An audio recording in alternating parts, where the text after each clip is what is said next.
చాలా మందికి భుజం నొప్పులు అంటుంటారు, నడుము నొప్పులు అంటుంటారు. దీనికి స్పైన్ కి ఏమైనా లింక్ ఉందా? పైన నుంచే శరీర వెయిట్ అంతా కూడా కాళ్ళల్లోకి ట్రాన్స్మిట్ అవుతుంది. పైన నుంచే చేతులకి కానీ కాళ్ళకి కానీ మన చెస్ట్కి కానీ సప్లై చేసే నరాలన్నీ కూడా బయటకు వస్తాయి. స్పైన్ ఇష్యూస్ ఏమేమి ఉన్నాయి, అసలు ఎందుకు వస్తాయి? పైన ఇష్యూస్ని బ్రాడ్గా ఒక 5-6 రకాలుగా విభజించవచ్చు అండి. ఫస్ట్ థింగ్, కుర్చీలో కూర్చునేటప్పుడు పూర్తిగా కుర్చీలో వెనక్కి జరిగి కూర్చోవాలి, అంటే నడుముకి కుర్చీ యొక్క బ్యాక్ సపోర్ట్ పూర్తిగా ఇచ్చి కూర్చోవాలి. రెండోది, చేతుల్ని ఆమ్రెస్ట్ సపోర్ట్ తీసుకొని కూర్చోవడం. స్పైన్ స్ట్రాంగ్ గా ఉంచుకోవడానికి మీరు సూచించే ఎక్సర్సైజ్ ఏంటి, వ్యాయామం? అందరికీ అందుబాటులో ఉండేది, అన్నిటికంటే సులువైనది ఏంటంటే వాకింగ్ అండి. దీంతో పాటు స్విమ్మింగ్, ఇది కూడా చాలా మంచి ఎక్సర్సైజ్. స్విమ్మింగ్తో పాటు యోగా. ఏ యోగాసనాలు వేస్తే మన స్పైన్ స్ట్రాంగ్ గా ఉంటుంది, స్పైన్ ప్రాబ్లమ్స్ రాకుండా ఉంటాయి? మనకి సూర్య నమస్కారాల్లో ఉన్న 2 స్పైన్ ఆరోగ్యాన్ని దెబ్బతీసే లైఫ్ స్టైల్ ఏంటి? డెస్క్ జాబ్స్ అంటాం. సో డెస్క్లో వాళ్ళు ఏం చేస్తారు, కంటిన్యూస్గా 6-7 గంటల పాటు కూర్చుంటారు. ఇంటికి వెళ్ళిన తర్వాత కూడా మళ్ళీ ల్యాప్టాప్ మీద పని చేస్తారు. దీనివల్ల ఏమవుతుందంటే క్యాన్సర్ ఎందుకు వస్తుంది, ఏ పార్ట్కి వస్తుంది? స్పైన్లో క్యాన్సర్ అనేది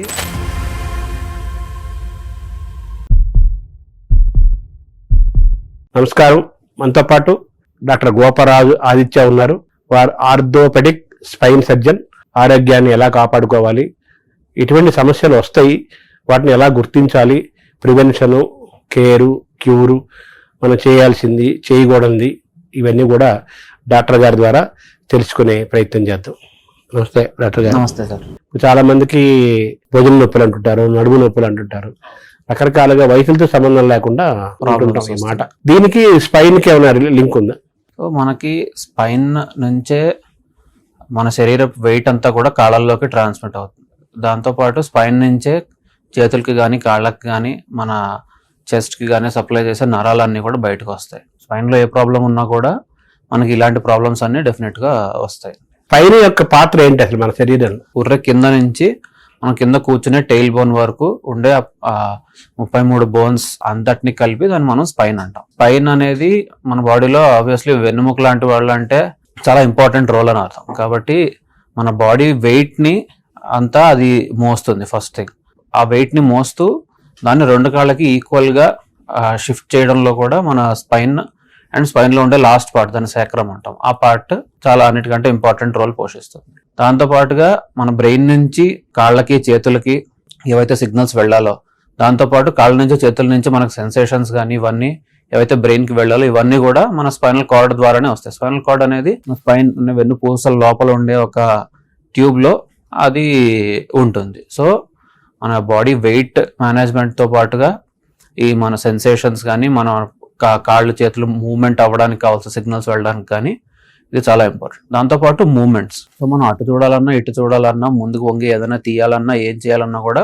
మన స్పైన్ యొక్క మూమెంట్స్ లేకపోతే కుదరదు. సో స్పైన్ దాంట్లో ఉండే జాయింట్స్, డిస్క్స్ అంటాం, వీటన్నిటి మూమెంట్ తోటి మనం రోజువారీ అన్ని మూమెంట్స్ కూడా చేసుకోగలం. సో వెయిట్ ట్రాన్స్మిషన్, నరాలని అది ఉంచుకోవడం, మూడోది మూమెంట్స్, ఇవనేవి స్పైన్ యొక్క ఫంక్షన్స్. అంటే ఈ స్పైన్ కి అంటే వెన్నెముకకి, మెదడుకి, ఈ నాడీ మండలానికి కూడా ఒక లింక్ ఉందంటున్నారు కదా, అది దాన్ని ఒకసారి ఎక్స్ప్లెయిన్ చేయాలి. మన మెదడు చేసేది పని ఏంటి? ఫస్ట్ థింగ్ కాన్షియస్నెస్, అంటే ఒక మనిషి అవేక్ గా ఉన్నాడు, మనని ఆలోచిస్తున్నాడు అంటే మెదడు యాక్టివ్గా ఉంటే చేస్తుంది. కానీ దాంతోపాటుగా మనం మనుషులు కదలాలన్నా, ఏమైనా పని చేయాలన్నా, మాట్లాడాలన్నా, ఏమన్నా కూడా మెదడు నుంచి సిగ్నల్స్ రావాలి. సో మనం ఏదైనా ఒక వస్తువు పట్టుకోవాలన్నా, ఎక్కడికైనా నడవాలన్నా, అక్కడికి దగ్గాలన్నా, తుమ్మాలన్నా, ఏం చేయాలన్నా కూడా కండరాలు పనిచేయాలి. కండరం పని చేయాలి అంటే కండరం అనే దానికి ఒక సిగ్నల్ వెళ్ళాలి. ఇవన్నీ ఎలక్ట్రికల్ సిగ్నల్స్ ద్వారా నరాల నుంచి వెళ్తాయి. సో మన బ్రెయిన్ చిన్న మెదడు నుంచి కిందకి ఆ స్పైనల్ కార్డ్ అనేది, వెన్నుపాము అనేది కిందకి ఎక్స్టెండ్ అవుతుంది. సో బ్రెయిన్ని, స్పైనల్ కార్డ్ని కలిపి మనం సెంట్రల్ నర్వస్ సిస్టమ్ అంటాం. స్పైన్ ఇష్యూస్ ఏమేమి ఉన్నాయి, అసలు ఎందుకు వస్తాయి? స్పైన్ ఇష్యూస్ ని బ్రాడ్ గా ఒక 5-6 రకాలుగా విభజించవచ్చు అండి. ఫస్ట్ థింగ్, డీజనరేటివ్ అంటే అరుగుదల.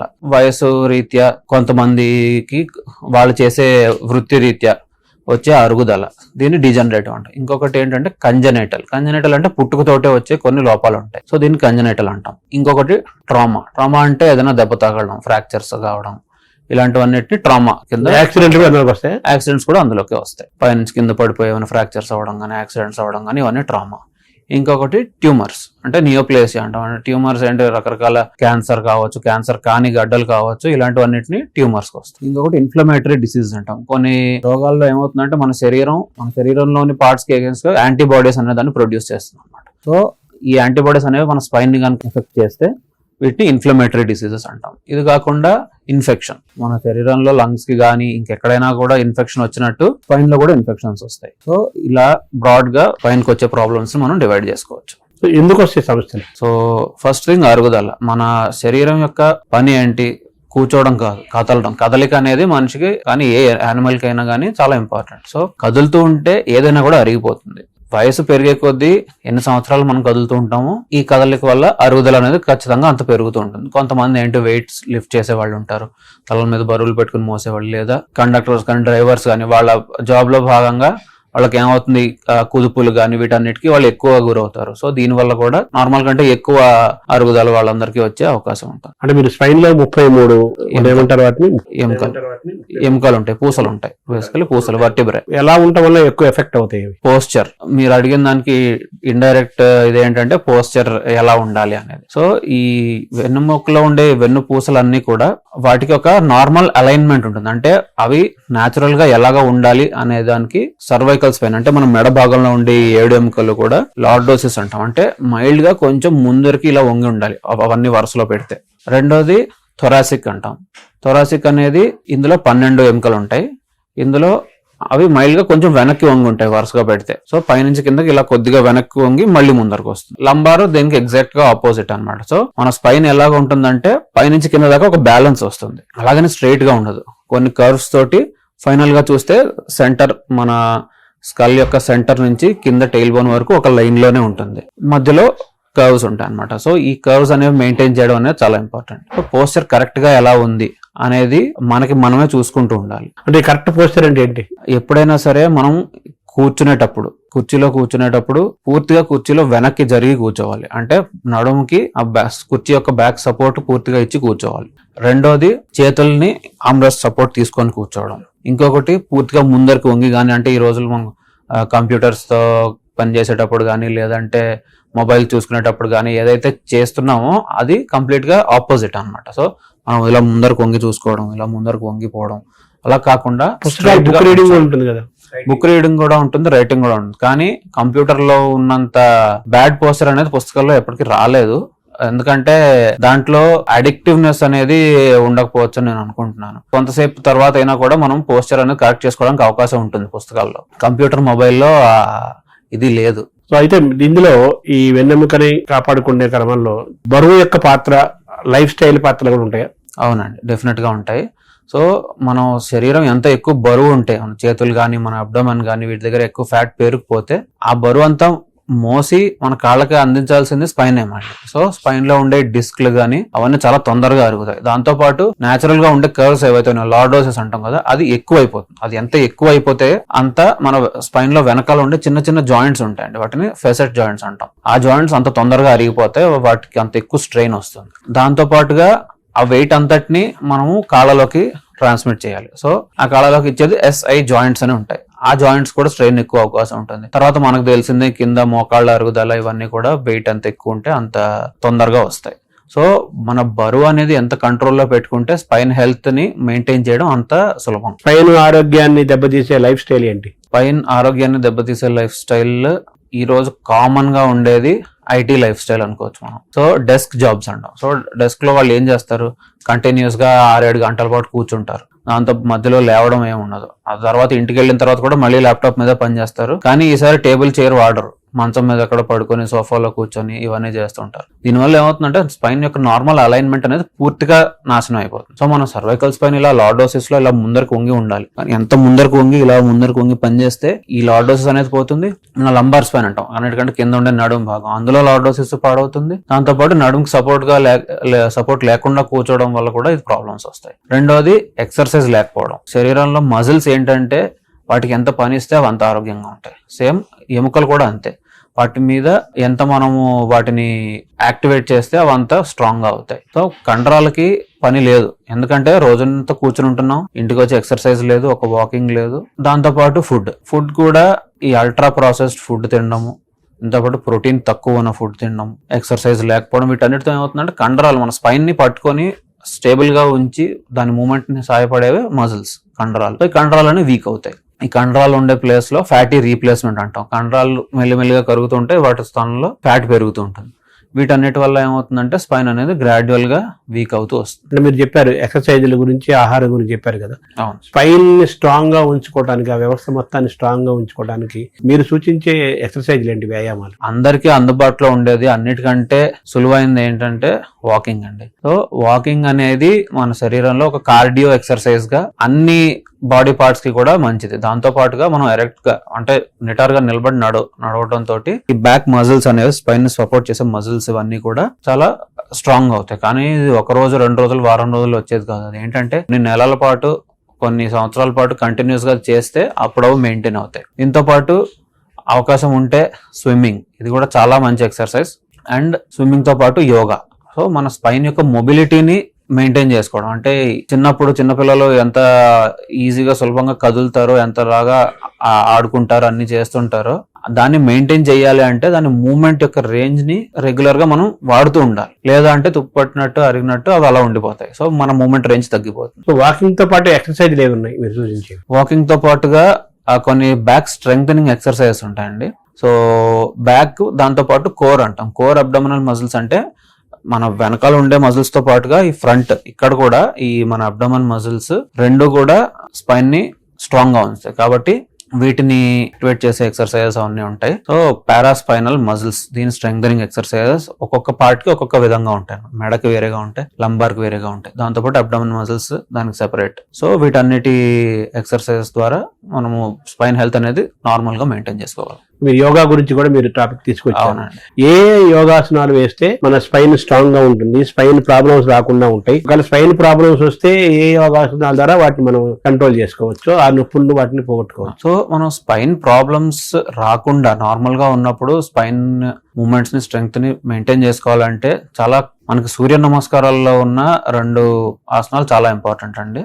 ఒకటి భుజంగాసనం, రెండోది పర్వతాసనం. ఈ 2 కూడా చాలా మంచివి స్పైన్ ఎక్సర్సైజెస్ కోసం. 3వ ఎక్సర్సైజ్ ఏంటంటే బ్రిడ్జింగ్ ఎక్సర్సైజ్ అంటాం. అదేంటంటే వెలకలా పడుకొని నడువుని పైకి లేపడం. ఈ ఎక్సర్సైజెస్ అన్ని స్పైన్ హెల్త్ కి చాలా మంచివి. కాకపోతే ఇది ఆల్రెడీ ఏమైనా ప్రాబ్లమ్స్ ఉన్నాయి అంటే మనం అందరికీ ఒకటేలాగా ఉండవు. సో ఎవరికి ఏ ప్రాబ్లం ఉన్నాయని దాన్ని బట్టి చూసి ఇనిషియల్ గా కొంచెం టాబ్లెట్స్ కానీ వేరే ఫిజియోథెరపీ ద్వారా కానీ ట్రీట్మెంట్ తీసుకున్న తర్వాత, ఒక లెవెల్ తగ్గిన తర్వాత అప్పుడు మళ్ళీ మనం యోగాసనం మొదలెట్టుకోవచ్చు. కానీ అందరికీ ఒకటేలాగా ఉంటాయని మనం చెప్పలేం. ఆహారం గురించి కూడా మీరు టాపిక్ తీసుకొచ్చారు కదా. అవునండి. స్పైన్ హెల్త్ ని, స్పైన్ స్ట్రాంగ్ గా ఉంచుకోవడం కోసం ఎటువంటి ఆహారం తీసుకోవాలి, ఏ ఆహారం తీసుకోకూడదు? సో స్పైన్ అనే స్పెసిఫిక్ గా కాకుండా ఎముకలు అన్నిటికీ కూడా బలమైన ఆహారాలు కొన్ని ఉంటాయండి. First thing, high protein diet అనేది చాలా ఇంపార్టెంట్. మనం తినే తిండిలో ఈ రోజు ప్రోటీన్ కంటే కార్బోహైడ్రేట్ అనేది చాలా ఎక్కువ ఉండిపోతుంది, అది కూడా రిఫైన్డ్. సో అలా కాకుండా మనము ప్రోటీన్ ఎక్కువ, అంటే వెజిటేరియన్స్ లో నార్మల్ గా చూసుకుంటే మనం పప్పులు, వేరుశెనగ పప్పు ఇలాంటివి కూడా, లేదా దాల్, మన రొటీన్ కందిపప్పు ఇలాంటివి. దీంతో పాటుగా పనీర్లో అంటే మనం అనుకున్నంత ఎక్కువ ప్రోటీన్ అయితే ఉండదు, కానీ వెజిటేరియన్స్ కి అది ఒక మంచి ప్రోటీన్ సోర్స్. దాంతో పాటు సోయా చంక్స్ అంటాం, మీల్ మేకర్స్, ఇవి కూడా చాలా హై ప్రోటీన్ కంటెంట్ ఉన్న ఫుడ్స్ అనమాట. దీంతో పాటు బీన్స్, ఇలాంటివన్నిటిలో మనకి ప్రోటీన్ కంటెంట్ అనేది ఎక్కువ ఉంటుంది. నాన్ వెజిటేరియన్స్ కి ఎనీవే మనకి ఎగ్ కానీ మిగిలిన మీట్ ప్రొడక్ట్స్, వీటన్నిటిలో కూడా ప్రోటీన్ కంటెంట్ ఎక్కువ ఉంటుంది. చికెన్ కూడా ప్రోటీన్ ఎక్కువ ఉంటుంది. అవునండి, చికెన్ కూడా ప్రోటీన్ కంటెంట్ చాలా ఎక్కువ. మనం తినకూడని ఆహారాలు ఏంటి? తినకూడని ఆహారాలు శరీరంలో ఇన్ఫ్లమేషన్ ని ఇంక్రీజ్ చేసేవి, అంటే అల్ట్రా రిఫైన్డ్ ఫుడ్స్ అన్నమాట. అల్ట్రా రిఫైన్డ్ ఫుడ్స్ ఒకటి అనేది కంప్లీట్ గా అవాయిడ్ చేయడం మంచిది. దాంతో పాటుగా జనరలైజ్డ్ దీనికోసం హై ఆయిల్ కంటెంట్ గానీ, డీప్ ఫ్రైడ్ గానీ, రీఫ్రైడ్, మళ్ళీ వేయించినవి, రీయూజ్ చేసిన ఆయిల్ లో వండినవి, అవన్నీ కంప్లీట్ గా అవాయిడ్ చేయాలి. తర్వాత మనకు 33 అని ఉన్నారు కదా. అవును, 33 కంపల్సరీగా, అవి 33ని హెల్తీగా ఉంచుకోవాలా? ఏదైనా కొన్ని ఇబ్బంది పడినా పర్వాలేదా?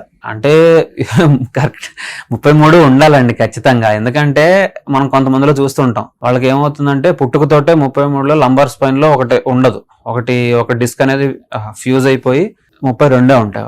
వాళ్ళలో మనం చూసినట్లయితే కొన్నిసార్లు ఈ బ్యాక్ పెయిన్ ఇలాంటివి కొంచెం అర్లీగా వచ్చే ఛాన్సెస్ ఉంటాయి. సో మన శరీరంలో ఉన్న అన్ని పార్ట్స్ కూడా ఇంపార్టెంటే, కాబట్టి అన్నిటినీ కూడా మనం జాగ్రత్తగా చూసుకోవాలి. కానీ అందులో 1 లేదా 2 డ్యామేజ్ అయితే కనుక ఒకవేళ వాటి ఫంక్షన్ ని మనం రీప్లేస్ చేయొచ్చు ఖచ్చితంగా. ఎందుకంటే మన ఆ 2, 3 ఒకటి డిస్క్లు పాడైతే గనక చుట్టుపక్కల ఉండే మజిల్స్ కానీ అవన్నీ దాని యొక్క పనిని ఇవి తీసుకోగలవు. కానీ ఇంకా ఎక్కువ డిస్క్లు పాడైపోయి పూర్తిగా ఇదైతే గనక ఉన్న కండరాలు కూడా ఆ పనిని అవి రీప్లేస్ చేయలేవు. కాబట్టి అన్ని ఎముకలు అన్ని డిస్క్లు కూడా ఖచ్చితంగా ఇంపార్టెంటే. కానీ 1, 2 కొంచెం పాడైనా కూడా మేనేజ్ చేసుకోవచ్చు, నార్మల్ లైఫ్ గడపచ్చు. అంటే బ్యాక్ మనకి స్పైన్ దెబ్బతిన్నది అంటే మనకు వచ్చే ఇబ్బందులు ఏముంటాయి చల్లగా? స్పైన్ దెబ్బతినడం వల్ల 2 రకాలైన ప్రాబ్లమ్స్ అండి. ఫస్ట్ థింగ్ ఒకటి స్పైన్ దగ్గరే నొప్పులు, అంటే మెడ నొప్పి కానీ నడుము నొప్పి కానీ వీపు దగ్గర సెంటర్ లో ఉండే నొప్పులు. రెండోది ఆ స్పైన్ లో ఉండే నరాలు దెబ్బతినడం వల్ల వచ్చే నొప్పులు. స్పైన్ లో నరాలు ఒకటి కాదు 2 రకాలు ఉంటాయి. ఒకటి ఏంటంటే స్పైనల్ కార్డ్, సెంటర్ లో ఉండేది, మనం వెన్ను పూసలో ఉండే ట్యూబ్ లోపల ఉండే స్పైనల్ కార్డ్, అది దెబ్బతిని దాని మీద ప్రెషర్ ఉంటే గనక కొన్ని రకాలైన సిమ్టమ్స్ వస్తాయి. అదే విధంగా స్పైన్ నుంచి బయటికి ఒక్కొక్క 2 పూసల మధ్యలో నుంచి వాడు ఉండే స్పేస్ లో నుంచి 2 నరాలు బయటకు వస్తుంటాయి ప్రతి లెవెల్లో కూడా. సో ఈ బయటకు వచ్చే నరాలు ఎఫెక్ట్ అయితే వేరే రకంగా ఉంటుంది. సో మనం సయాటికా అని చాలా కామన్ గా వింటుంటాం. అదే విధంగా మెడ నొప్పి నుంచి చేతికి లాగే నొప్పులు వింటుంటాం. ఇవి 2 కూడా స్పైనల్ కార్డ్ నుంచి బయటకి వచ్చే నరాల మీద ప్రెషర్ వల్ల ఉండే సిమ్టమ్స్ అన్నమాట. సో ఇది సయాటికా. స్పాండిలోసిస్ అంటే ఈ మన వెన్ను పూసలు అరగడం వల్ల మన సెంట్రల్ పార్ట్ లో వచ్చే నొప్పి అన్నమాట. సో అదేంటంటే అరుగుదల వల్ల నరాల మీద ప్రెషర్ లేకుండా ఓన్లీ స్పైన్ అరిగితే వచ్చే నొప్పులు, అదే స్పాండిలోసిస్. బ్యాక్ పెయిన్ అంటే దాన్ని ఎలా డిఫైన్ చేస్తాము? సో బ్యాక్ పెయిన్ అనేది upper back pain, lower back pain, mid back pain అన్ని రకాలుగా కూడా చూసుకోవచ్చు. సో ఈ థొరాసిక్ స్పైన్ అంటే మనకి ఎక్కడైతే పక్కటెముకలు రిబ్స్ ఉన్నాయో అది upper back and mid back అంటాం. కింద నుంచి దాన్ని లోవర్ బ్యాక్ అంటాము. సో ఈ బ్యాక్ ఉండే సెంట్రల్ పెయిన్, ఈ నడుము దగ్గర కానీ వీపు దగ్గర కానీ ఉండే సెంటర్ లో ఉండే నొప్పిని బ్యాక్ పెయిన్ అని మనం చెప్తాం. నిల్చున్నప్పుడు కానీ కూర్చున్నప్పుడు కానీ వెనక నుంచి ఏదో కరెంట్ షాక్ కొట్టే జివ్వులు లాగుతుంటుంది, ఒక రకమైన పెయిన్, ఒక డిస్కంఫర్ట్ ఫీల్ అవుతుంటారు. అవునండి. దాన్ని మనం ఎలా చూడాలి? సో ఈ సింప్టమ్స్ అనేవి మనం ఒక్కొక్కళ్ళు చెప్పే విధానంలో చాలా మార్పు ఉంటుందండి. ఎందుకంటే ఒకళ్ళు ఒక విధంగా దాన్ని డిస్క్రైబ్ చేస్తారు, అదే నొప్పిని వేరే వాళ్ళు ఇంకొక రకంగా కూడా డిస్క్రైబ్ చేస్తారు. నడుములో మాత్రమే నొప్పి ఉంది అంటే ఎక్కువ వరకు మనం భయపడే పని లేదు. నడుము నొప్పితో పాటు కాళ్ళు నొప్పి కూడా ఉంది అనేది ఏంటంటే మనం కొంచెం నరాల మీద వీక్నెస్, నరాల మీద ప్రెషర్ అనేది పడుతుంది అని మనం అర్థం చేసుకుంటాం. సో నడుము ఒకటే లాగుతుంది అంటే దానికి చాలా కారణాలు ఉంటాయి. ఫస్ట్ థింగ్ వెయిట్ ఎక్కువ ఉండొచ్చు, లేదా ఫెసెట్ జాయింట్స్ అని ఇందాక అనుకున్నాం, వాటి అరుగుదల వల్ల ఉండొచ్చు. సో నడుము నొప్పి మాత్రమే ఉంది, అది కొంతవరకు కూడా మనం పర్వాలేదు అనుకోవచ్చు. కానీ ఈ ఓన్లీ నడుము నొప్పే ఉంది కానీ అది రాత్రిపూట కూడా ఉంటుంది, కంటిన్యూస్ గా కూడా ఉంటుంది, దాంతో పాటు జ్వరము, బరువు తగ్గడం ఇలాంటివన్నీ ఉన్నాయంటే ఇది మళ్ళీ ఇన్ఫెక్షన్ గానీ ట్యూమర్ గానీ అయి ఉండొచ్చు. వీటిని రెడ్ ఫ్లాగ్ సైన్స్ అంటాం మనం. సో ఆ నడుము నొప్పి ఒక్కటే కాకుండా దాంతో పాటు ఉండే సిమ్టమ్స్ ని కూడా మనం కన్సిడర్ చేసి అప్పుడు మనం చెప్పుకోవాలి. అంటే ఈ ప్రాంతంలో కొంచెం పెయిన్ గా, నొప్పిగా ఉంది, ఇబ్బందిగా ఉంది, అలాగే ఇక్కడ ఈ ఏరియాలో అంటుంటారు కొంతమంది. దాన్ని ఎలా చూడాలి? సో ఇది యూజువల్ గా లేడీస్ చెప్తూ ఉంటారండి. పోస్ట్ మెనోపాజ్ అంటే మెనోపాజ్ అయిన తర్వాత బాడీలో హార్మోన్ సపోర్ట్ లేకపోవడం వల్ల కాల్షియం అబ్జార్ప్షన్ తక్కువ ఉంటుంది, దానివల్ల ఆస్టియోపోరోసిస్ అనేది వస్తుంది. ఆస్టియోపోరోసిస్ అనేది డైరెక్ట్ గా ఏ సిమ్టమ్ కాజ్ చేయదు, ఫ్రాక్చర్ అనేది ఒకటి తప్ప. కానీ ఈ ఆస్టియోపోరోసిస్ తోటి సార్కోపీనియా అంటాం, అంటే మజిల్స్ కండరాలు కూడా వీక్ అయిపోతూ ఉంటాయి. సో ఈ కండరాలు వీక్ అవడం వల్ల ఈ నొప్పులు అనేవి చాలా కామన్ గా తెలుస్తూ ఉంటాయి అన్నమాట. మగవాళ్ళకి ఎలా చెప్తారు? మగవాళ్ళకి చాలా పోస్ట్ మెనోపాజ్ అన్నారు, మగవాళ్ళకి ఎప్పుడు ఇబ్బందులు? మగవాళ్ళకి చాలా కామన్ గా స్ట్రెస్, అంటే మెంటల్ స్ట్రెస్ కావచ్చు, ఫిజికల్ స్ట్రెస్, అంటే అలవాటు లేని పనిని, మన శరీరం చెయ్యలేని పనిని సడన్ గా మనం ఎక్కువగా చేయడం కానీ, లేదంటే కంటిన్యూస్ గా ఎన్నో సంవత్సరాల నుంచి ఉన్న ఫిజికల్ స్ట్రెయిన్, కుదుపులకు గురవడం కానీ, బరువులు ఎత్తడం కానీ ఇలాంటి వాటి వల్ల కూడా వస్తుంది. కొంతమందికి అడిక్షన్స్ అంటే ఆల్కహాలిక్స్ కానీ వీళ్ళలో కూడా ఇలా జనరలైజ్డ్ బాడీ పెయిన్స్, ఈ పెయిన్స్ అవన్నీ కూడా వస్తుంటాయి. డిస్క్ పాత్రను ఎలా చూడాలి?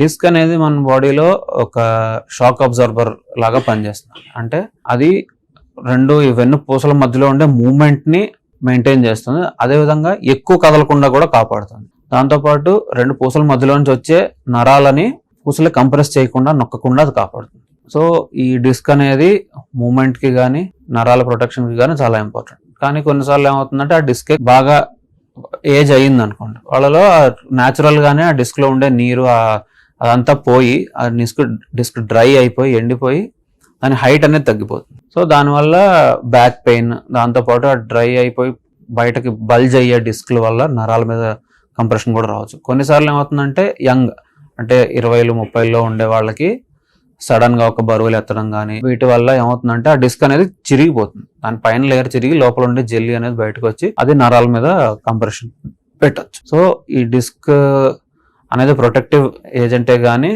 దాంట్లో డ్యామేజ్ ఉంటే మాత్రం మనకి నొప్పులు, ఈ నరాల మీద ప్రెషర్ కానీ ఇలాంటివి రావచ్చు. కొంతమంది గూని అంటారు కదా, అవును, అని మన మెడికల్ పరిభాష గూని అంటే కైఫోసిస్ అంటాం అండి. అదేంటంటే మన నార్మల్ గా మన శరీరంలో థొరాక్స్ అంటాం, అంటే ఈ ఛాతీ పార్ట్ నార్మల్ గా ఉండే వెనక వరకు ఉండే ఈ కర్వేచర్ ని కైఫోసిస్ అంటాం. అది ఎక్కువ అయిపోతాయి నార్మల్ కంటే, దాన్ని గూని అంటాం.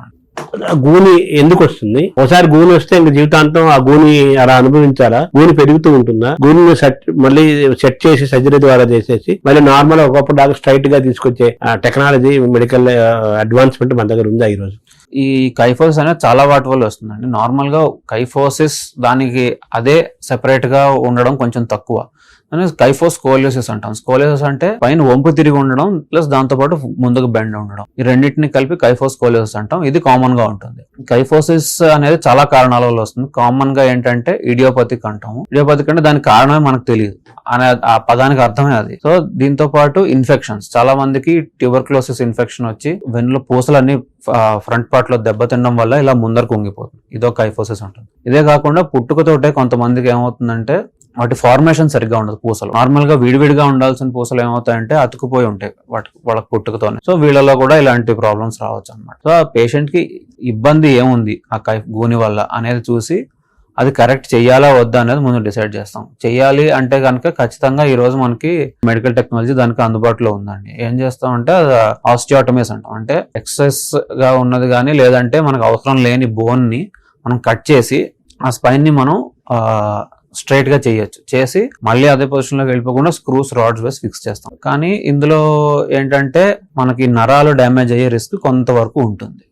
పూర్తిగా గూనిలాగా, బాణంలాగా అయిపోతారు కొంతమంది. అది చాలా చాలా రేర్ అండి. అంత దాకా వచ్చేదాకా మామూలుగా అయితే ఉండరు. మనం చూస్తుంటాం ఎక్కడో రేర్ లో ఒక చైనాలో ఒక ఆయన మొహం మోకాళ్ళ దగ్గరికి వెళ్ళిపోయి అలా ఉంగి ఉన్నట్టు, ఇలాంటివి కొన్ని ఉంటాయి. చాలా రేర్ కేసెస్ అవి. మామూలుగా అయితే వాళ్ళకి తెలుస్తుంది వచ్చేటప్పటికే, డాక్టర్ దగ్గరికి వచ్చేటప్పుడు కొంత సివియర్ డిఫార్మిటీ ఉన్నా కూడా మరి అంత ఎక్స్ట్రీమ్ గా ఉండదు. అంటే మాకు బాగా తెలిసిన, చాలా మందికి బాగా తెలిసిన చాలా ప్రసిద్ధుడైన వ్యక్తి ఆయన చాలా ఎక్సర్సైజ్ బాడీ, చాలా యోగా మాస్టరు, చాలా గొప్పవాడు అనమాట.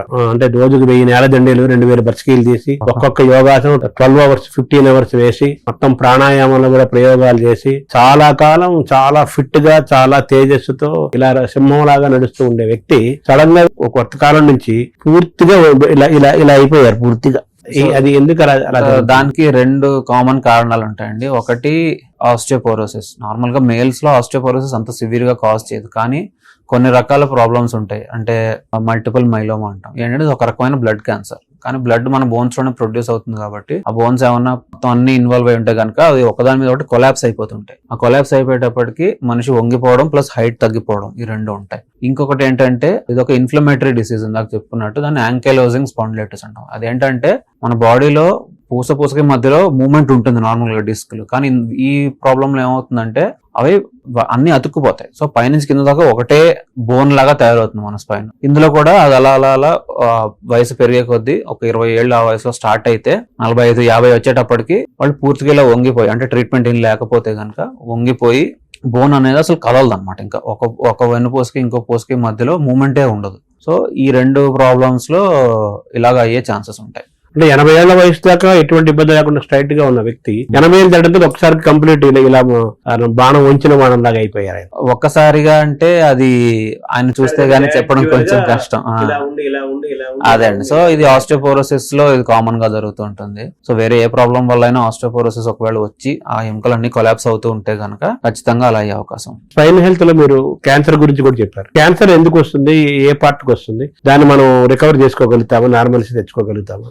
స్పైన్ లో క్యాన్సర్ అనేది చాలా కామన్ గా వేరే పార్ట్ లో ఉన్న క్యాన్సర్ స్ప్రెడ్ అవడం వల్ల వస్తుంది. దాన్ని మెటాస్టాసిస్ అంటాం. సో స్పైన్ క్యాన్సర్ అనేది మెటాస్టాటిక్ చాలా కామన్. మెటాస్టాసిస్ వచ్చింది అంటే అది స్టేజ్ 4 అని అర్థం. నార్మల్ గా 1, 2, 3, 4 అంటాం. స్టేజ్ 4 అంటే ఆల్రెడీ వేరే శరీర భాగాలకి పాకింది అంటే అది కొంచెం అడ్వాన్స్ స్టేజ్ అనమాట. సో దీంట్లో మనము పూర్తి ట్రీట్మెంట్ కంటే కూడా పేషెంట్ యొక్క నొప్పి తగ్గించడము, పేషెంట్ యొక్క నార్మల్ మూవ్మెంట్ ని మెయింటైన్ చేయడం వరకు మనం చూస్తాం. సో దీంట్లో చాలా రకాల మనకు టెక్నిక్స్ ఉంటాయండి. ఫస్ట్ థింగ్ రేడియేషన్ థెరపీ ఉంటుంది. రేడియేషన్ తోటి ఎక్కడైతే ఆ బోన్ ఇన్వాల్వ్ అయిందో దాన్ని అక్కడున్న క్యాన్సర్ ని తీసేస్తాము. కానీ ప్రైమరీ క్యాన్సర్ ఏదైతే ఉందో ఎక్కడి నుంచి అయితే వచ్చిందో దాని ట్రీట్మెంట్ నడుస్తూ ఉంటుంది. అంతపాటు కొలాప్స్ అయిపోయి నరం మీద ప్రెషర్ కూడా ఉంది అంటే కనుక అప్పుడు సర్జరీ చేసి మనం దాన్ని ఫిక్స్ చేయాల్సి వస్తుంది, నరం మీద ఉన్న ప్రెషర్ తీయాల్సి వస్తుంది. దీంతో పాటుగా కొన్ని రకాల ఇమ్యూనోథెరపీ అంటాం. సో ప్రైమరీ క్యాన్సర్ ఏదైతే ఉందో దానికి సంబంధించిన ఇమ్యూనోథెరపీస్ ఉంటాయి. ప్లస్ కొంచెం హైబ్రిడ్ ట్రీట్మెంట్స్ ఉంటాయి. అంటే మనం పెద్ద ఆపరేషన్ చేయలేము, పేషెంట్ తట్టుకోలేరు అంటే కనుక మనం ఎండోస్కోపీ ద్వారా నరం మీద ఉండే ప్రెషర్ రిమూవ్ చేసి మిగిలిన క్యాన్సర్ ని రేడియేషన్ ద్వారా ట్రీట్ చేయడం, ఇలాంటివి కొంచెం అడ్వాన్స్డ్ టెక్నిక్స్ అన్నమాట. చిన్నపిల్లలు కూడా నడుము నొప్పితో కొంతమంది ఇబ్బంది పడుతుంటారు, నడుము నొప్పి అంటుంటారు. అలాగే కడుపు నొప్పి, మెడ నొప్పి ఇవి కూడా ఉంటాయి కదా, వీటన్నిటి ఎలా చూడాలి మనం? సో చిన్నపిల్లల్లో నడుము నొప్పి అనేది అదొక కంప్లీట్లీ సెపరేట్ ఒక పెద్ద టాపిక్ అండి. సో ఇది చాలా కారణాల వల్ల వస్తుంది. యూజువల్ గా స్పోర్ట్స్ లో బాగా యాక్టివ్ గా ఉండే పిల్లలు, వాళ్ళలో ఏమవుతుందంటే ఎంత ఎక్కువ వెనక్కి బెండ్ అయితే, అది అంటే ఒకసారి 2 సార్లు కాకుండా కొన్ని సంవత్సరాల తర్వాత అలా చేస్తూ ఉంటే ఏమవుతుందంటే స్పాండైలోలైసిస్ అనే ఒక ప్రాబ్లం వస్తుంది. అది ఏమవుతుందంటే వెన్నుపూసలో ముందు భాగం వెనక భాగం రెండింటికి మధ్యలో ఉండే ఆ కనెక్షన్ లాక్ ఏదైతే ఉంటుందో దాంట్లో చిన్న క్రాక్ వస్తుంది. సో ఆ క్రాక్ వచ్చి మెల్లిమెల్లిగా ఈ రెండు సెపరేట్ అయితే కనుక వెన్నుపూస ఒక పూస మీద ఇంకొక పూసకు ముందుకి ఇలా స్లిప్ అవుతూ ఉంటుంది. సో దీనివల్ల నడుము నొప్పి, పోస్చర్ లో మార్పు, నడక విధానంలో కూడా మార్పు ఇవన్నీ తెలుస్తుంటాయి. ఇది కాకుండా చాలా మంది పిల్లల్లో ఇన్ఫెక్షన్. సో పిల్లల్లో స్పైన్ టీబీ అనేది చాలా కామన్ అండి. సో ఈ రెండిటి వల్ల కూడా పిల్లల్లో బ్యాక్ పెయిన్ అనేది వస్తుంది. రెండోది వీటికంటే ఎక్కువ కామన్ అనేది బ్యాగులు బరువులు మోయడం. సో అది మన చేతిలో ఉన్న ప్రాబ్లం కాబట్టి దాన్ని చాలా ఈజీగా మనం రెమెడీ ఇవ్వచ్చు. దానికి కడుపు నొప్పికి ఇది బ్యాక్ పెయిన్ కి, బ్యాక్ ఇబ్బందికి, వెన్నెముక ఇబ్బందికి ఏంటి లింక్? కడుపు నొప్పికి వెన్నుముక ఇబ్బందికి నార్మల్ గా అయితే ఏం లింక్ ఉండదండి. అది రెండు విడివిడిగానే ఉంటాయి. వెన్ను వల్ల ఇది రావడం కానీ దీని వల్ల వెన్ను రావడం అనేది అది ఎక్స్ట్రీమ్లీ రేర్. అదే దానికి ఎటువంటి సంబంధం మామూలుగా అయితే ఉండదు. సర్జరీ అంటే మనకి ఈ స్పైన్ ఇష్యూస్ లో ఏ భాగాలు సర్జరీ చేస్తారు? సర్జరీ చేసే పరిస్థితి ఎప్పుడు వస్తుంది? సో స్పైన్ లో మనం క్రేనియం అంటే మన పుర్రె దగ్గర నుంచి కింద టైల్ బోన్, కాక్సిక్స్ అంటాం, మొత్తం పైనుంచి కింద వరకు కూడా అవసరం ఉంటే అన్ని చోట్ల సర్జరీ చేస్తామండి. సో ఇందాక అనుకున్నట్టు 6 సెపరేట్ ఇది అంటే ఇన్ఫెక్షన్, ట్రామా, ఫ్రాక్చర్ ఉండడం, లేదా ట్యూమర్స్, లేదా ఈ కంజనైటల్ అంటే పుట్టుకతో వచ్చే ప్రాబ్లమ్స్, డిజనరేటివ్, వీటన్నిటిలో కూడా మనము సర్జరీ అనేది చేస్తాం. ఎప్పుడు చేస్తాం సర్జరీ అంటే ఈ పేషెంట్ కి ఈ ప్రాబ్లం ఉంది, సర్జరీ అవసరమా లేదా అనేది ఎలా చూస్తామంటే, ఫస్ట్ థింగ్ ఆ పేషెంట్ కి పెయిన్ ఎంత ఎక్కువ ఉంది, రెండోది నరాలు ఇన్వాల్వ్ అయ్యాయా లేదా. సో నరాలు ఇన్వాల్వ్ అయితే నార్మల్ గా ఖచ్చితంగా ఆపరేషన్ చేస్తాం. అంటే వీక్నెస్ వచ్చి మనం ఆ నరం ఏ మజిల్ కి అయితే సప్లై చేస్తుందో ఆ కంట్రోల్ వీక్ అయిపోయి వాటి మూమెంట్ లేవు అంటే కనుక ఖచ్చితంగా ఆపరేషన్ చేయాల్సి వస్తుంది. రెండోది స్కోలియోసిస్ అన్నాం, అంటే స్పైన్ వంపు తిరిగిపోయే ప్రాబ్లం. దాంతో ఏంటంటే అది ఒక లెవెల్లో ఉన్నప్పుడు దాన్ని కరెక్ట్ చేయకపోతే ఫ్యూచర్ లో ఏమవుతుందంటే ఆ వంపు అనేది ఇంకా పెరిగి దాని ఇంకా చాలా ఎక్కువ హెల్త్ ప్రాబ్లమ్స్ కి దారితీస్తుంది. కాబట్టి అలాంటి ప్రాబ్లమ్స్ లో కూడా పిల్లల్లో కూడా మనం సర్జరీస్ చేస్తాం. పిల్లలకు కూడా చేస్తారు, పిల్లల్లో కూడా ఖచ్చితంగా చేస్తాం. ఈ స్కోలియోసిస్ అనే వాటిలో పిల్లలకి చేస్తాం. ఇది కాకుండా ఫ్రాక్చర్, మరియు బోన్ విరిగి కదులుతూ ఉంది, నరానికి మళ్ళీ ప్రెషర్ వచ్చే ఛాన్స్ ఉంది, నరానికి గుచ్చుకుపోయి డ్యామేజ్ అయ్యే ఛాన్స్ ఉంది అంటే ఖచ్చితంగా విరిగిన బోన్స్ ని మనం ఫిక్స్ చేయాల్సి వస్తుంది. స్క్రూస్, రాడ్స్ వేసి ఫిక్స్ చేస్తాం. ఇప్పుడు సర్జరీ అంటే ఓన్లీ ఈ 33 పూసలు చెప్పారు కదా, అవును. దాన్ని ఎలా సెట్ చేస్తారు? ఆ పూసల్ని, దెబ్బతిన్న పూసల్ని మనం ఏం చేస్తామంటే ఫిక్స్ చేస్తామండి. కొన్నిసార్లు ఏమవుతుందంటే ఫ్రాక్చర్ అయ్యింది అనుకోండి, ఫ్రాక్చర్ అయినవి ఆ పార్ట్స్ అక్కడే ఉంటాయి, వాటిని ఏంటంటే దూరంగా ఉన్నట్టు దగ్గరికి తీసుకొచ్చి ఆ ఉన్న పొజిషన్ లో, నార్మల్ పొజిషన్ లో ఫిక్స్ చేయాల్సి వస్తుంది. కొన్నిసార్లు ఆస్టియోపోరోసిస్ అంటాం కదా, అందులో ఏమవుతుంది, ఆ కొలాప్స్ అయిపోతుంది పూర్తిగా, ఎముకలు అనేవి బోలుగా అయిపోయి హాలోగా అయిపోయి అది కొలాప్స్ అయిపోతుంది. కొలాప్స్ అయిపోయిన దాన్ని మనం దాంట్లో కొత్తగా బోన్ అనేది కాకుండా బోన్ సిమెంట్ అని ఉంటుంది. సో అప్పుడు ఏంటంటే సివియర్ పెయిన్ ఉంది, కదలలేకపోతున్నారు అంటే కనుక పాడైన ఆస్టియోపోరోసిస్ కొలాప్స్ అయిన బోన్ లో మనం సిమెంట్ అనేది ఇంజెక్ట్ చేస్తాం. ఆ సిమెంట్ తోటి మళ్ళీ హైట్ అది రీగైన్ అయ్యి కదలకి ఎక్కువ ఎక్స్ట్రా మూవ్మెంట్ అనేది తగ్గిపోతే మళ్ళీ ఆ పెయిన్ రిలీఫ్ అనేది ఉంటుంది. అలాగా డిస్క్ దెబ్బతిన్నప్పుడు దానికి సర్జరీ ఉంటుందా?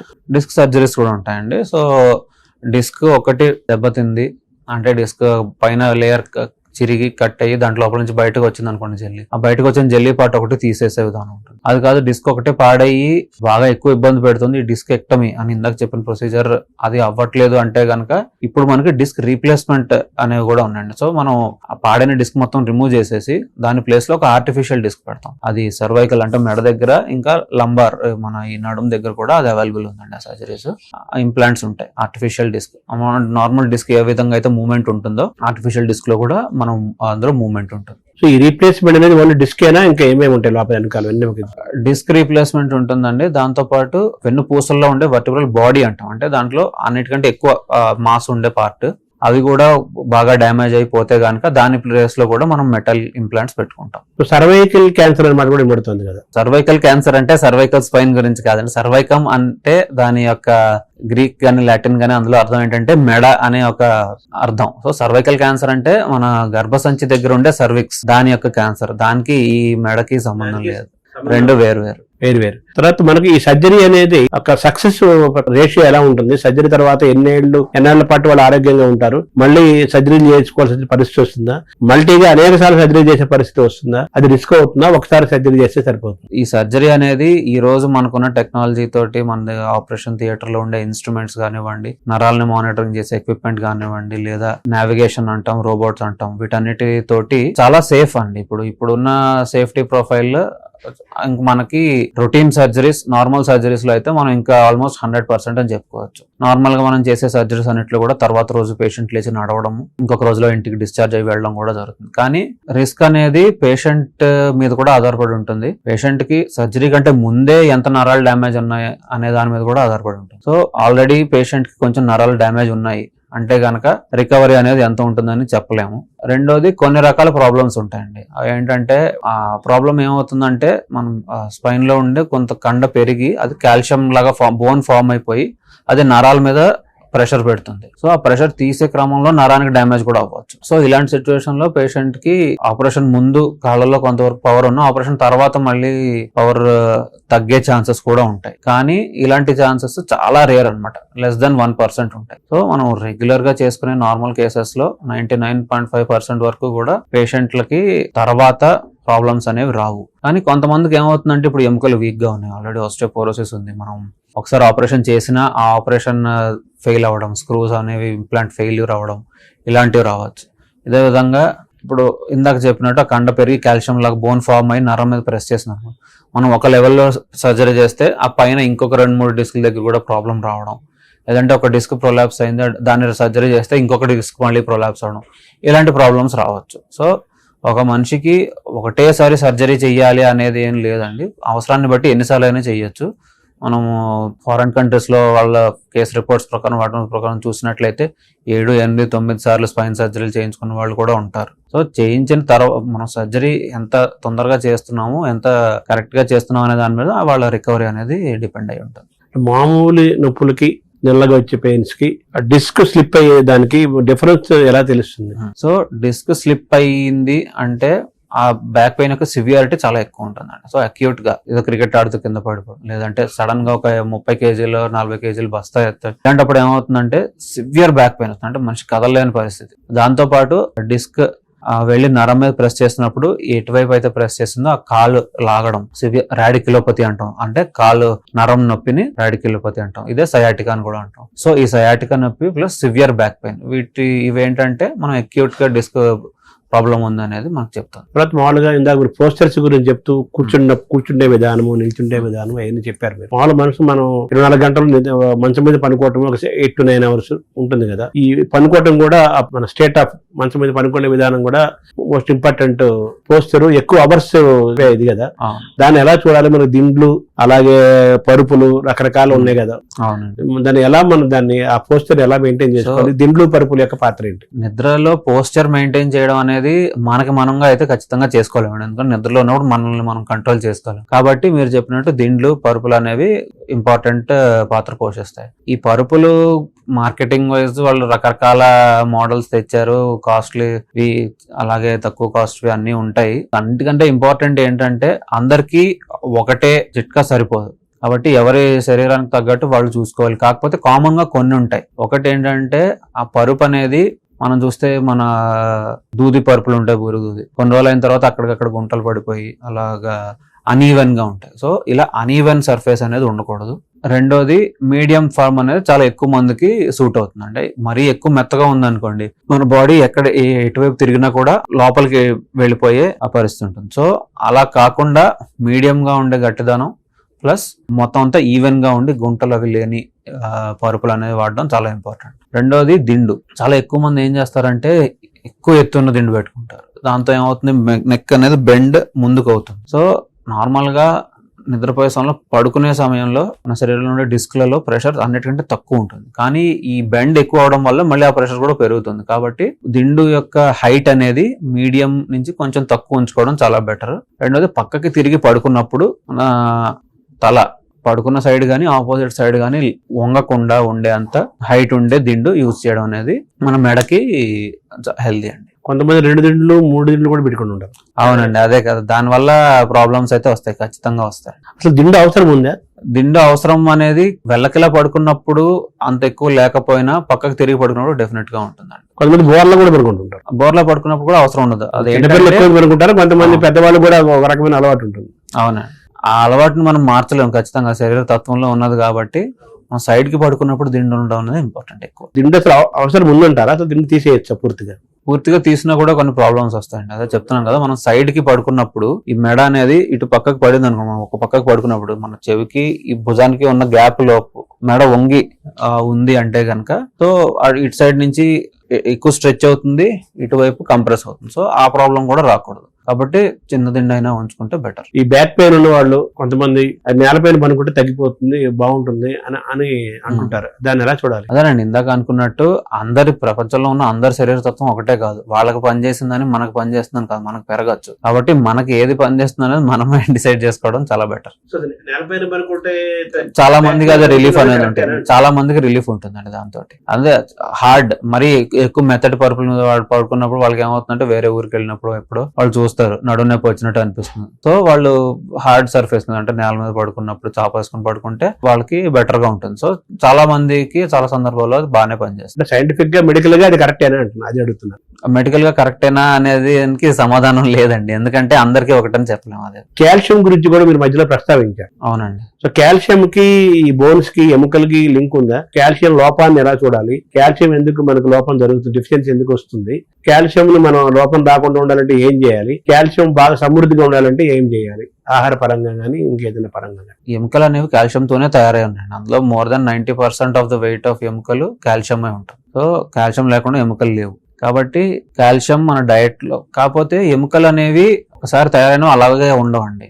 ఏమవుతుందంటే అవి రెగ్యులర్ గా అవి లోపలే వాటి యొక్క అదొక డైనమిక్ స్టేట్ అంటాం. సో కాల్షియం ఒకసారి అందులో వెళ్ళినది శరీరంలో ఉండే సెల్స్ ఆ కాల్షియం కొంచెం తీసేస్తూ ఉంటాయి, మళ్ళీ కాల్షియం యాడ్ చేస్తుంటాయి, మళ్ళీ తీస్తుంటే కాల్షియం యాడ్ చేస్తుంటాయి. సో మనం పుట్టుకతో పుట్టిన ఎముకలు ఇప్పుడు లేవు మనకి, అవి రెగ్యులర్ గా సైకిల్ అవుతూ ఉంటుంది. కాబట్టి మనం తీసుకున్న కాల్షియం లోపలికి వెళ్తూ ఉంటుంది, కొంచెం యూరిన్ ద్వారా వేరే మోషన్ ద్వారా కూడా బయటకు వెళ్తూ కూడా ఉంటుంది. సో మన కాల్షియం అనేది డైట్ లో చాలా చాలా ఇంపార్టెంట్. కాల్షియం డెఫిషియన్సీ ఎందుకు వస్తుంది? చాలా కామన్ గా డైటరీ డెఫిషియన్సీనేనండి. సో కాల్షియం డైటరీ డెఫిషియన్సీని అన్నిటికంటే ఎక్కువ. కాల్షియం బాగుండాలంటే మనం ఏ ఆహారాలు, వెజిటేరియన్ వాళ్ళు ఏం తీసుకోవాలి, నాన్ వెజిటేరియన్ వాళ్ళు ఏం తీసుకోవాలి, ఎక్కడ కాల్షియం దొరుకుతుంది మనకు సమృద్ధిగా? కాల్షియం మామూలుగా అయితే మనం ఎగ్, మిల్క్, రెండోది ఆకుకూరలు, వీటిలో కాల్షియం ఫుడ్ అనేది ఎక్కువ ఉంటుందండి. సో ఇది కాకుండా లేడీస్ లో మెనోపాజ్ తర్వాత మన శరీరంలోనే అసలు ఉన్న కాల్షియం కూడా అబ్జర్వ్ చేసుకునే శక్తి తగ్గుతుంది. సో ఇది ఎలా ఉంటుందంటే, ఎక్కువ ఇస్తే అందులో ఇంత పర్సంటేజ్ అనేది అబ్జర్వ్ అవుతుంది. సో తక్కువ ఇచ్చామనుకోండి, అందులోనే 5% అబ్జర్వ్ అయితే కనుక డెఫిషియన్సీ వస్తుంది. కాబట్టి దానికి నార్మల్ కంటే కూడా ఎక్కువ కాల్షియం అనేది మనం ఇవ్వాల్సి వస్తుంది. సో మన శరీరానికి తగినంత కాల్షియం అనేది అబ్జర్వ్ అవుతుంది. So after menopause calcium supplements అనేది చాలా ఇంపార్టెంట్. బిఫోర్ మెనోపాజ్ ఏంటంటే నార్మల్ మన తీసుకునే ఆహార పదార్థాల్లో ఉండేది సరిపోతుంది. మగవాళ్ళకి నార్మల్ ఈ మెనోపాజ్ అనేది యూజువల్ గా ఉండదు కాబట్టి రెగ్యులర్ గా తీసుకునే ఆహార పదార్థాల్లోనే బ్యాలెన్స్డ్ డైట్ ఉండేలా చూసుకుంటే మంచిది. ఆహారం కాకుండా మన సప్లిమెంట్స్, మెడికల్ సప్లిమెంట్స్ ఏమైనా ఉన్నాయి? కాల్షియం లో రకరకాలు ఉంటాయండి. కాల్షియం కార్బోనేట్ అంటాం, కాల్షియం సిట్రేట్, మ్యాలేట్ అంటాం. ఇవన్నీ రకరకాల బ్రాండ్ నేమ్స్ తోటి మనకు మెడికల్ గా గానీ వేరే సప్లిమెంట్స్ విధంగా గానీ చాలా రకాలు మార్కెట్ లో అవైలబుల్ గా ఉన్నాయి. సో ఇవి తీసుకోవడం మంచిది. కాల్షియం శాండోజ్ అనేది ప్రతి ఇంట్లో ఒక డబ్బా పెట్టుకుని ఒకప్పుడు ఉండేది. ఉండేది. దాన్ని ఎలా చూడాలి? యాక్చువల్లీ ఇప్పుడు అది లేదని అని అంటున్నారు. అదే. అది అయిపోయింది, పాత స్టోరీ. ఇప్పుడు చాలా వచ్చేసే అంటున్నారు. దాన్ని ఏం చూడాలి? అప్పట్లో అదొక బ్రాండ్ అండి. కాకపోతే చిన్న పిల్లలకి ఎక్కువ మార్కెటింగ్ చేసేవాళ్ళు, పెద్దవాళ్ళకి కూడా చేసేవాళ్ళు. కాకపోతే చిన్న పిల్లలకి ఇలా సప్లిమెంట్స్ కంటే కూడా నేచురల్ డైట్ ద్వారా ఇవ్వడం అనేది ఎప్పుడైనా మంచిది. ఇప్పుడు మిడిల్ ఏజ్ యువకులకి, మిడిల్ ఏజ్ వాళ్ళకి, పెద్దవాళ్ళకి కాల్షియం సప్లిమెంట్స్ సూచించి అదర్ దాన్ ఆహారం మనం మెడికల్ సప్లిమెంట్స్ ఏమున్నాయి? యూత్ అంటే మనకు ఒక 30-40 ఏళ్ల వరకు కూడా సప్లిమెంట్స్ అనేవి అవసరం ఉండవండి. విటమిన్ డివి చాలా మటుకు అవసరం ఉండొచ్చు కొంతమందికి, కానీ కాల్షియం అనేదాన్ని సప్లిమెంట్స్ అనేవి తీసుకోవడం అంత అవసరం ఉండదు. ఎందుకంటే డైట్ మనం రెగ్యులర్ గా తీసుకుంటే కానీ ఖచ్చితంగా అది అవైలబుల్ గా ఉంటుంది. అందులో 40 తర్వాత 45-50 ఎస్పెషల్లీ లేడీస్ లో వాళ్ళకి ఖచ్చితంగా అవసరం అవుతాయి. మీరు విటమిన్ డి గురించి గుర్తు చేశారు. విటమిన్ డి కి దీనికి లింక్ ఉందా? మళ్ళీ మన సో విటమిన్ డి అనేది బోన్ మెటబాలిజం. ఇందాక చెప్పినట్టు బోన్ నార్మల్ గా అలాగే ఉండదు. సో అది కొంచెం ఆ బాడీలో ఉండే సెల్స్ కొంచెం డిపాజిట్ చేస్తుంటే వేరే తీస్తుంటాయి. సో ఈ ప్రాసెస్ లో విటమిన్ డి అనేది చాలా ఒక ఇంపార్టెంట్ పాత్ర పోషిస్తుంది. సో విటమిన్ డి అనేది ఈ సైకిల్ కి ఇంపార్టెంట్. అలాగా విటమిన్ డి డెఫిషియన్సీ ఉంటే కనుక ఖచ్చితంగా దాన్ని రీప్లేస్ చేసుకోవాలి. సో విటమిన్ డి యొక్క పాత్ర చాలా ప్రధానంగా ఉంది. చాలా ఇంపార్టెంట్. కాల్షియం ఎంత ఇంపార్టెంట్, విటమిన్ డి కూడా అంతే ఇంపార్టెంట్. అవును. అండ్ అది యూరిన్ లో నుంచి అబ్జర్వ్ చేసుకోవడంలో కానీ, కిడ్నీ దగ్గర వాటితో కూడా విటమిన్ డి యొక్క రోల్ చాలా ఉంటుంది. చివరిగా మన ఈ పైన ఈ దృష్టిలో పెట్టుకొని మనం మీరు ఇచ్చే సూచనలు, the best do's don'ts. Best do ఏంటంటే బీ యాక్టివ్ అండి. ఖచ్చితంగా ప్రతిరోజు 45 నిమిషాలకు తగ్గకుండా కంటిన్యూస్ గా ఏదో ఒక ఎక్సర్సైజ్, వాకింగ్ అవనివ్వండి, స్విమ్మింగ్ అవనివ్వండి, ఏదో ఒక ఎక్సర్సైజ్ చేయాలి. జిమ్ లో మినిమం వెయిట్ ట్రైనింగ్ కానివ్వండి, ఏదో ఒకటి ఖచ్చితంగా ఒక ఎక్సర్సైజ్ అనేది పెట్టుకోవాలి. రెండోది బ్యాలెన్స్డ్ డైట్. మూడోది పోస్చర్ కేర్. సో ఎప్పుడైనా సరే కంటిన్యూస్ గా గంటల తరబడి కూర్చోవడం, వంగి కూర్చోవడం, అలవాటు లేని పోస్చర్లో వంగి బరువులు ఎత్తడం, ఇలాంటివి అనేది ఖచ్చితంగా అవాయిడ్ చేయాలి. మనం వాడే కుర్చీలు, సోఫాలు, వీటి యొక్క కన్స్ట్రక్ట్ ఎలా ఉందనే దాన్ని బట్టి కూడా మన స్పైన్ హెల్త్ ఆధారపడి ఉంటుంది. సో బాగా లోతుగా ఉండే కుర్చీలు, సోఫాలు అండ్ కింద సీట్ అనేది పొడుగు ఎక్కువ, లెంగ్త్ ఎక్కువ ఉండే సోఫాలు, వీటిలో కూర్చోకపోవడమే స్పైన్కి ఎప్పుడైనా మంచిది. బీ యాక్టివ్ అనేది అన్నిటికంటే ముఖ్యమైన సూత్రం. అంటే mobility, exercise. Thank you doctor. నమస్తే.